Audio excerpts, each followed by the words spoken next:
बच्चों, कल हम लोग सर्वनाम शब्दों के पद परिचय के बारे में जाने थे।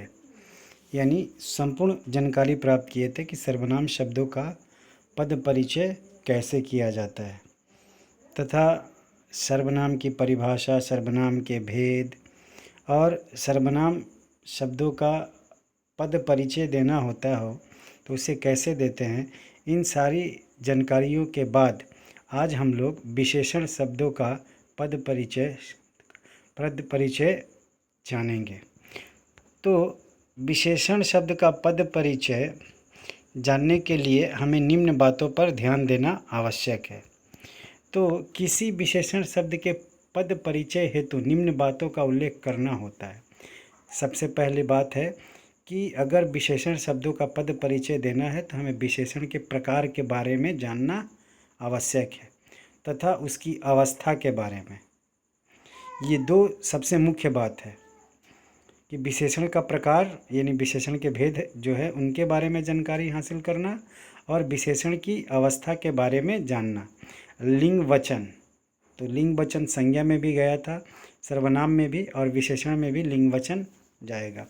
और अंतिम है विशेष्य, यानी विशेष्य जो है उसके बारे में भी जानकारी हासिल करना अनिवार्य है। तो यहीं पे एक हम एग्जाम्पल देखते हैं कि किस तरह से विशेषण शब्दों का हम पद परिचय करेंगे। तो एक एग्जाम्पल है, वीर राम ने सब राक्षसों का वध कर दिया। उक्त वाक्य में वीर तथा सब शब्द विशेषण है। इनका पद परिचय नियमानुसार होगा। वीर गुणवाचक विशेषण, मूलावस्था पुल्लिंग एक वचन, राम विशेष्य के गुण का बोध कराता है। सब संख्यावाचक विशेषण, मूलावस्था पुल्लिंग बहुवचन, राक्षसों विशेष्य की संख्या का बोध कराता है। तो ये तो हम लोगों ने जाना, लेकिन जानने के बाद हमें विशेषण के प्रकार और विशेषण की अवस्थाओं का जानना बहुत ज़रूरी है। तो आइए हम लोग विशेषण के प्रकारों के बारे में जानते हैं। तो विशेषण के प्रकार जानने से पहले विशेषण की परिभाषा जानते हैं। तो संज्ञा अथवा सर्वनाम शब्दों की विशेषता यानी गुण, दोष, संख्या, परिमाण आदि बताने वाले शब्द विशेषण कहलाते हैं। जैसे बड़ा, काला, लंबा, दयालु, भारी, सुंदर, कायर, टेढ़ा मेढ़ा, एक, दो आदि ये सब विशेषण शब्द होते हैं। तो विशेषण में मुख्य बात क्या होती है ये भी जान लें। वाक्य में संज्ञा अथवा सर्वनाम की विशेषता बतलाने वाले शब्द को विशेषण कहते हैं। जैसे काला कुत्ता, इस वाक्य में काला विशेषण है।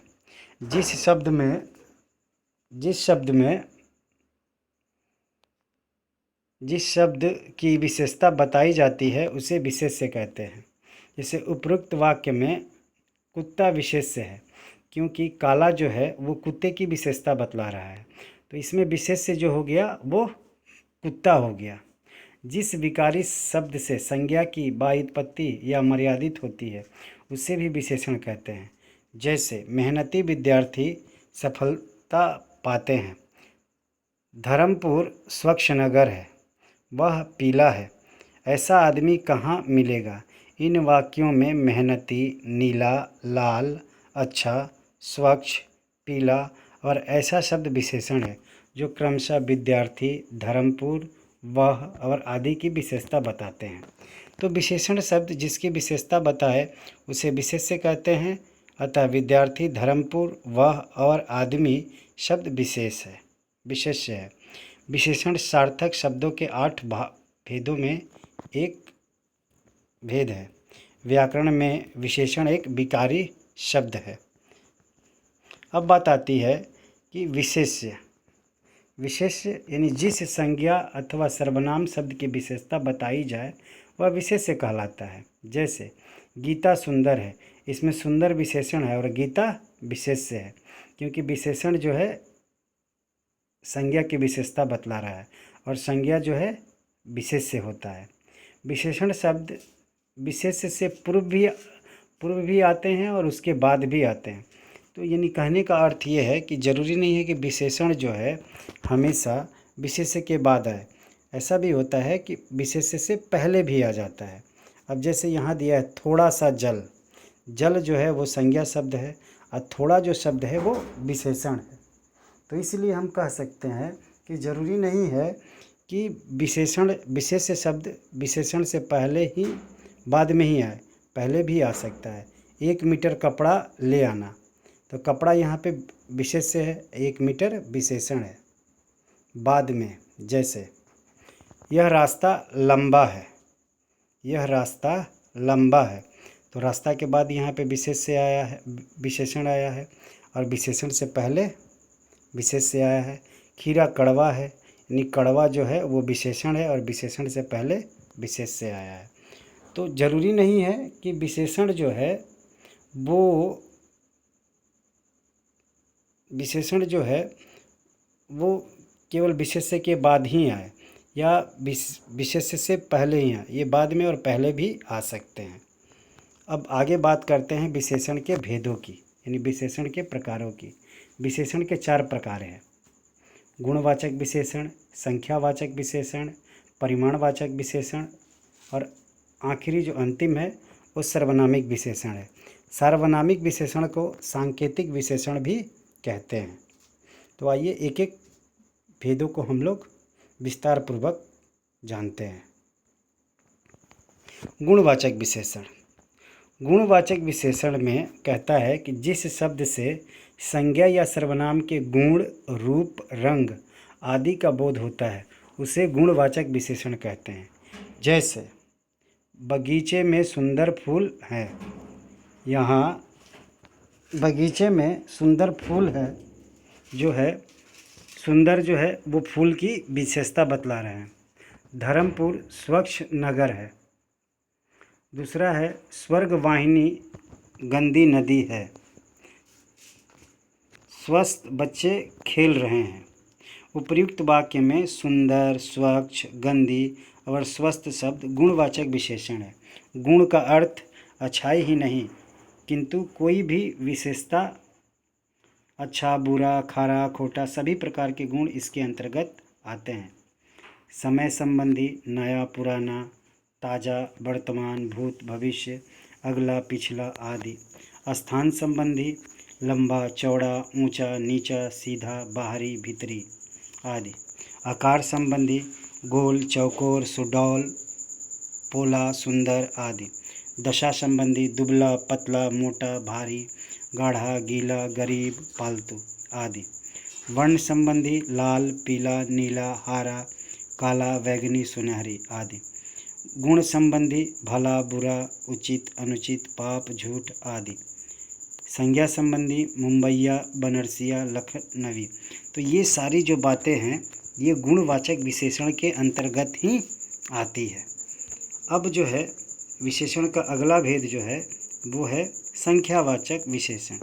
जिस विशेषण से संज्ञा या सर्वनाम की संख्या का बोध होता है उसे संख्यावाचक विशेषण कहते हैं।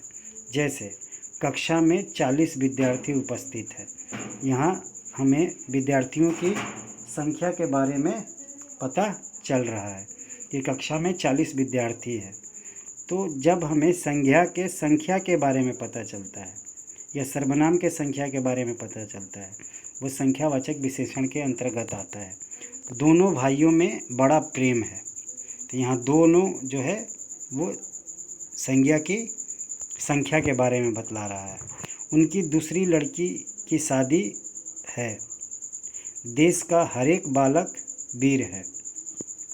उपर्युक्त वाक्यों में 40, दोनों, दूसरी और हर एक शब्द संख्यावाचक विशेषण है।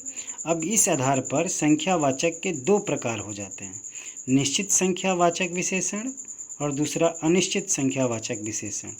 तो इसमें क्या आता है कि जिस शब्द से हमें संज्ञा के निश्चित संख्या के बारे में पता चलता है उसे हम लोग निश्चित संख्यावाचक विशेषण कहते हैं। जैसे 1, 5, 7, 12, 30, 40, 50, यानी जब हम नंबर की बात करते हैं जिसको हम गिन सकते हैं वो निश्चित संख्या में आ गए, और जिसको हम गिन नहीं सकते हैं वो अनिश्चित संख्यावाचक विशेषण में आते हैं। जैसे कई, अनेक, सब, बहुत, अधिक आदि, ये शब्द जो हैं वो अनिश्चित संख्यावाचक विशेषण कहलाते हैं। जैसे मैंने कहा कि कक्षा में बहुत अधिक विद्यार्थी हैं, तो यहाँ अधिक विद्यार्थी यानी 10 भी हो सकते हैं, 20 भी हो सकते हैं, निश्चित संख्या का पता नहीं चल रहा है। तो जिसमें हमें निश्चित संख्या का पता चल गया वो निश्चित संख्यावाचक विशेषण हो गया, और जिसमें हमें उसके नंबर्स के बारे में पता नहीं चल रहा है वो अनिश्चित संख्यावाचक विशेषण होता है। अब इसका अगला भेद है परिमाणवाचक विशेषण, यानी इसमें कहता है कि जिस विशेषण से किसी वस्तु की नाप तौल का बोध होता है उसे परिमाणबोधक विशेषण कहते हैं। यानी जिन संज्ञाओं को हम लोग नाप सकते हैं या तौल सकते हैं वो परिमाणवाचक विशेषण में गिना नहीं जाता। अगर गिना जाएगा तो वो संख्यावाचक में जाएगा, अगर जिसको हम नाप तौल कर पता करते हैं वो हमेशा परिमाणवाचक विशेषण में ही आता है। जैसे मुझे 2 मीटर कपड़ा दो, तो 2 मीटर कपड़ा को हम नाप रहे हैं, वह गिन नहीं रहे हैं, तो गिनती करने वाली यानी नंबर वाली संख्या जो है वो संख्यावाचक में ही आएगा।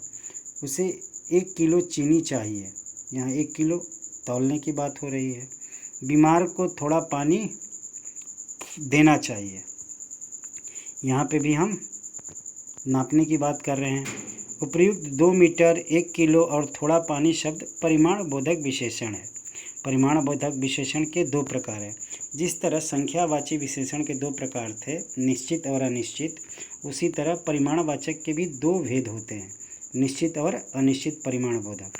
जैसे 2 सेर गेहूँ, 5 मीटर कपड़ा, 1 लीटर दूध, यानी जिन संज्ञा शब्दों में 2, 4 किलो, 5 किलो, 1 मीटर, 2 मीटर जैसे शब्द लग गए तो वो निश्चित परिमाणबोधक में जाएंगे। अनिश्चित परिमाणबोधक विशेषण जो है जिसको हम मतलब जिसका हम नाप तोल कर पता नहीं कर सकते हैं। जैसे मुझे थोड़ा पानी चाहिए, मुझे अधिक भोजन चाहिए, या अधिक काम, या कुछ परिश्रम आदि। परिमाणबोधक विशेषण अधिकतर भाववाचक, द्रव्यवाचक और समूहवाचक संज्ञाओं के साथ आते हैं। इस चीज़ को भी एक आप लोग याद रखिएगा कि परिमाणबोधक विशेषण जो है वो अधिकतर भाववाचक संज्ञा, द्रव्यवाचक संज्ञा और समूहवाचक संज्ञा के साथ ही आते हैं, जाति और व्यक्तिवाचक संज्ञाओं के साथ नहीं आते हैं। अगला भेद है इसका सार्वनामिक विशेषण यानी सांकेतिक विशेषण। यानी जब कोई सर्वनाम शब्द संज्ञा शब्द से पहले आए तथा वह विशेषण शब्द की तरह संज्ञा की विशेषता बताए उसे सर्वनामिक विशेषण कहते हैं। जैसे इसे हम सरल भाषा में ऐसे भी कह सकते हैं कि जो शब्द संज्ञा से पहले लगकर उसकी विशेषता बतलाता है उसे हम लोग सर्वनामिक विशेषण कहते हैं। जैसे वह आदमी व्यवहार से कुशल है, तो आदमी यहाँ पे संज्ञा है, मैंने क्या कहा संज्ञा से पहले, तो वह जो मैंने बताया कि वह आदमी, तो यहाँ पर केवल उसी आदमी के बारे में बात हो रही है। मैंने संकेत करके इशारा करके हम कह रहे हैं कि वही आदमी व्यवहार से कुशल है, दूसरा नहीं। वह आदमी यानी एक किसी पर्टिकुलर व्यक्ति के बारे में बात हो रही है, एक विशेष व्यक्ति के बारे में बात हो रही है। तो जब हम किसी के तरफ संकेत करके या इशारा करके बात करते हैं तब वहाँ पे वो सर्वनामिक विशेषण होता है। जैसे कौन छात्र मेरा काम करेगा, मतलब एक विशेष छात्र की तरफ इशारा करके बात की जा रही है, तो यहाँ पर सर्वनामिक विशेषण होगा। जैसे एक और एग्जाम्पल ले सकते हैं कि यह पुस्तक मोहन की है या सोहन की है, तो यह जब हमने कहा अब पुस्तक कहा तो पुस्तक के पहले यह शब्द आया, तो ये खास पुस्तक के बारे में बात हो रही है। तो होता क्या है कि संज्ञा से पहले जो सर्वनाम आता है वो सर्वनामिक विशेषण की तरह काम करता है। अब इसमें एक विशेष बात क्या है कि पुरुषवाचक और निजवाचक सर्वनाम को छोड़कर बाकी सभी सर्वनाम संज्ञा के साथ प्रयुक्त होकर सर्वनामिक विशेषण बन जाते हैं। यानी कह रहा है कि पुरुष और निज के साथ अगर संज्ञा के साथ अगर ये शब्द आते हैं तो वहाँ पर वो विशेषण नहीं बल्कि पुरुषवाचक और निजवाचक ही सर्वनाम होते हैं। अब बात आती है कि निश्चयवाचक यह मूर्ति, ये मूर्ति, वह मूर्ति, वे मूर्तियाँ आदि। जैसे यह मूर्ति मैंने कहा तो इसी मूर्ति के बारे में बात हो रही है, दूसरी मूर्ति के बारे में नहीं।